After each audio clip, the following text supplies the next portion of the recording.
Welcome to Microeconomics, Econ 221 here at Diablo Valley College. The purpose of this lecture is to give you an overall view of what we'll be covering this semester. My suggestion is that you listen to this at the beginning of the course right now, and later on at the end of the semester you will watch the video again and see how much of the material you have actually mastered, how well you understand the interrelationships, and to give you a self-confidence boost before your final exam. Generally speaking, microeconomics is about a part of the economy. Macro looked at the whole economy. Micro is going to be looking at one particular side, one particular firm, rather than the production of all goods and services. The production of all goods and services was the GDP, and here we're going to be looking at one particular firm. Now the firm is going to have a double function.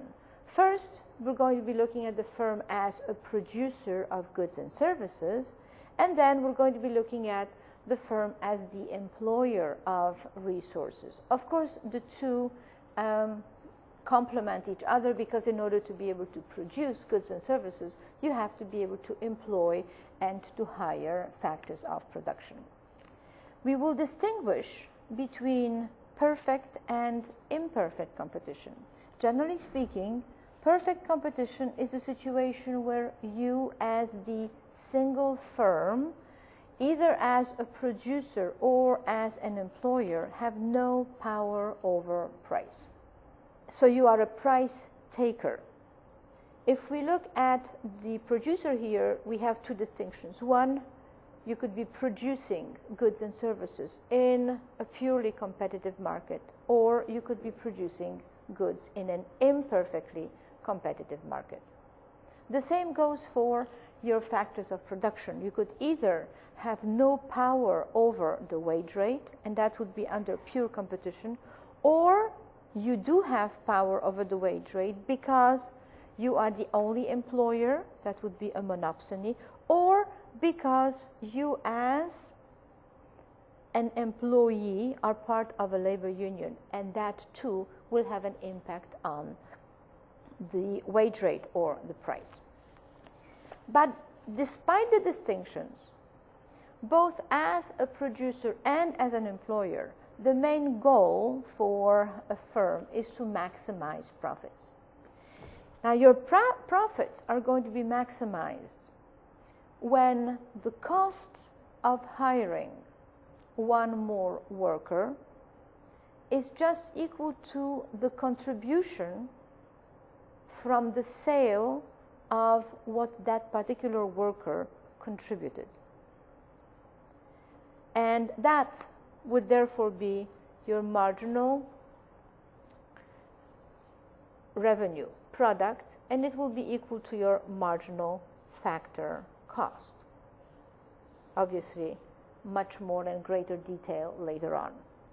When it comes to your producer, they also are going to try and maximize their profits, and that will happen when they will have produced the right number of workers, the right number of goods, where the revenue from selling the extra good, which will be called marginal revenue, will be just equal to the cost of producing that extra good, marginal cost.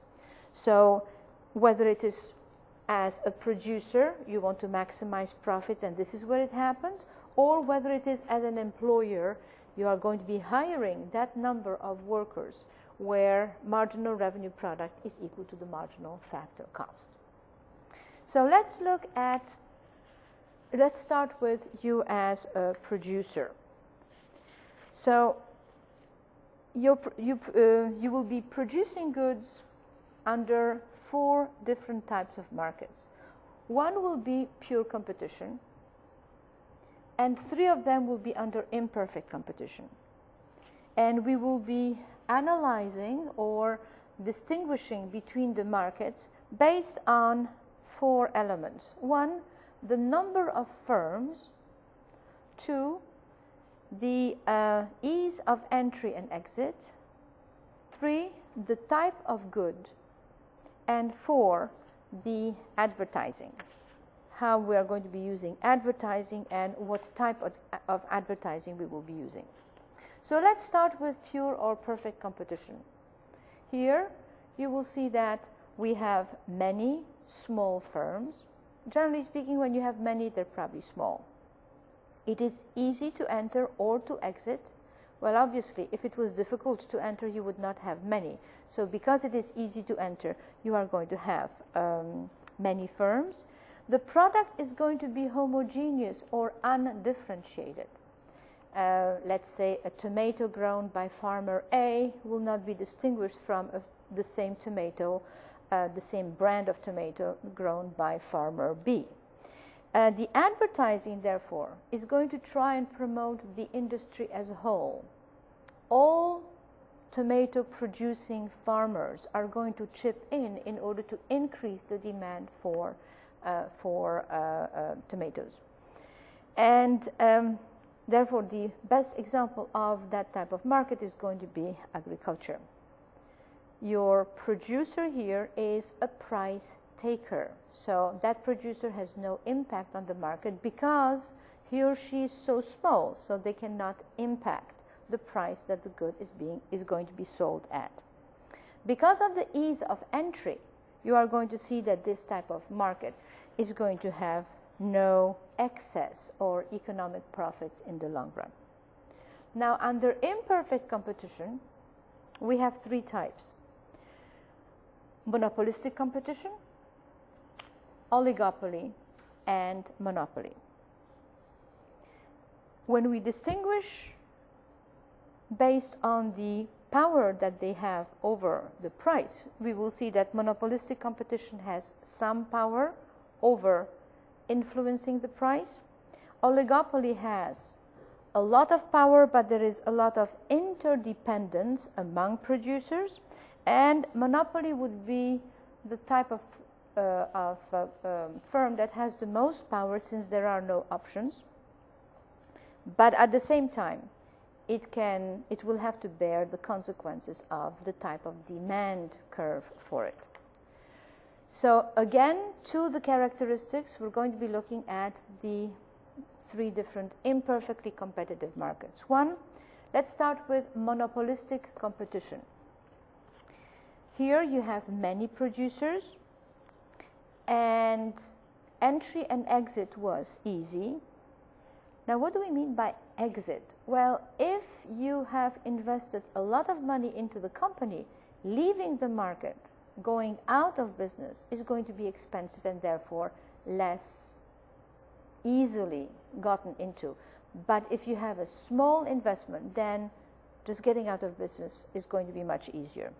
So many producers, easy entry and exit. The product is going to be differentiated, and advertising is going to be spending a lot of effort to try and make their product, which is similar to many other products in the market, they're going to try and convince you that theirs is really the best, the most special, and as a result, they would like to become a monopoly. So here, the firm has some power over price, but they are dreaming of becoming a monopolist and therefore having much more power. Oligopoly would be the second type of imperfectly competitive markets, and an oligopoly will have few producers, and therefore it is going to be relatively difficult to enter the market. Your product produced by oligopolists will either be homogeneous or differentiated. A homogeneous product produced by an oligopolist could be oil or steel. It is produced by large companies with a lot of investments, but at the same time you can't differentiate because steel is steel, it's a chemical composition. The advertising by oligopolists is going to be done on a national level. They have more money and therefore they're going to be spending a lot of money to try and convince you to buy more of their product. product affiliation. And oligopolists are going to have very strong interdependence, which means that prices as such are not going to be changing very easily, because if they do, then they're going to be engaged in price wars. More about that later on.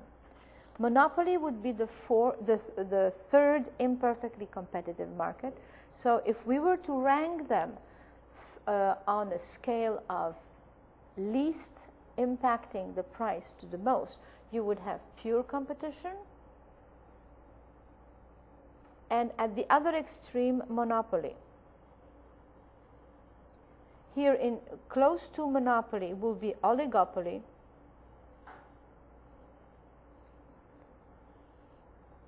oligopoly, monopoly, and very close to pure competition you will have monopolistic competition. So these two are close together and these two are close together.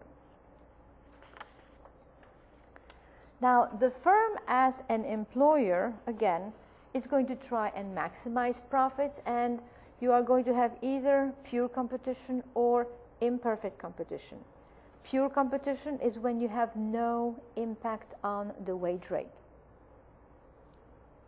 And imperfect competition when you do have impact, either as a monopsonist, the only employer, let's say the only mine in a particular small town, or because of labor unions.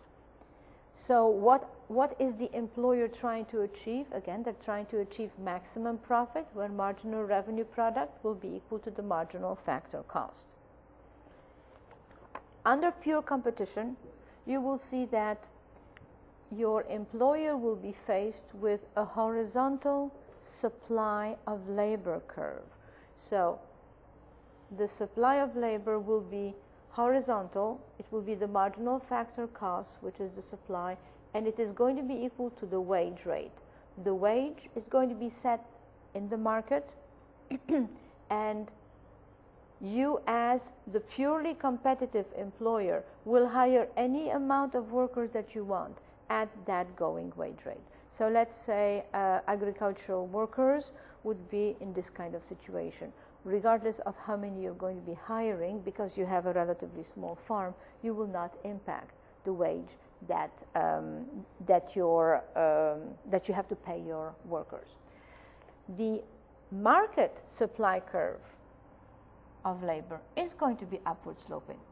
So this is the market, and this is the individual.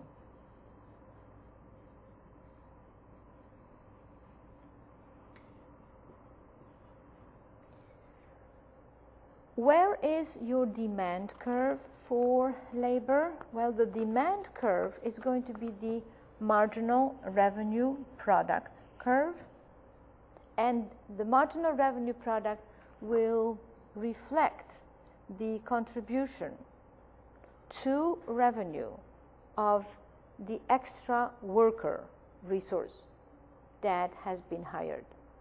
So let's say that you're looking at production of baskets. If you produce 10 baskets and they're selling them at $2 a piece, then your contribution would be 2 times 10 or $20. And you will be adding your demand curve to the marginal factor cost, demand, which is the marginal revenue product, and that will give you the maximum profit employment. When it comes to imperfect competition, and you're looking at monopsony, then you will see that the cost of hiring one more worker is going to be different. It's going to be higher than just the wage rate you need to pay the next workers that you're going to be hiring. So let's try and put this here. This is your supply of labor, just like the market supply there, and your marginal factor cost curve is going to be higher. Now the demand will be the marginal revenue product, and the number of workers that you will need to hire will be right here. This is the number that will maximize your profits, and this will be the wage that you're going to be paying. Now, labor unions is another way of impacting the price of labor, the price of resources. And the labor unions can affect the wage rate in three ways. One, if the labor unions are trying to reduce the supply of labor by creating craft unions and therefore implying that their workers are better trained and more efficient, more productive, then that is going to impact the wage. It's going to bring the wage higher up, because whenever you reduce the supply, then the wage is going to be going up. Or they could increase the demand for local wages, for local labor, and that would be by asking Americans to buy American-made products, which, by the way, is very difficult to find, because all products are partially produced all over the world and then they are being assembled here or there. So it's very hard to see where a particular good has been produced, really, which labor has produced it. But that would be one way of increasing the demand for labor. And then the third way that labor unions are going to impact the wage is by asking for a wage above equilibrium. And that would be your industrial unions, AFL-CIO, that are going to say, well, we're not going to be working for less than that. If you don't want to give us that wage, then we're going to strike. So basically, this, along with different microeconomic topics like income distribution, like international trade, pollution and the environment, all these are going to be part of microeconomics. So basically, if you were to summarize microeconomics in one word, well, actually in two words, it would be profit maximization. And they're going to try and maximize profits both as a producer and as an employer. Okay, and they are going to be operating either under perfect or imperfect competition. And the distinction is how much power they are going to have over price. So although it's a micro approach, it's very important, because that's really what drives the firms to hire more, because they're going to be growing and therefore impacting the macroeconomy overall. Thank you.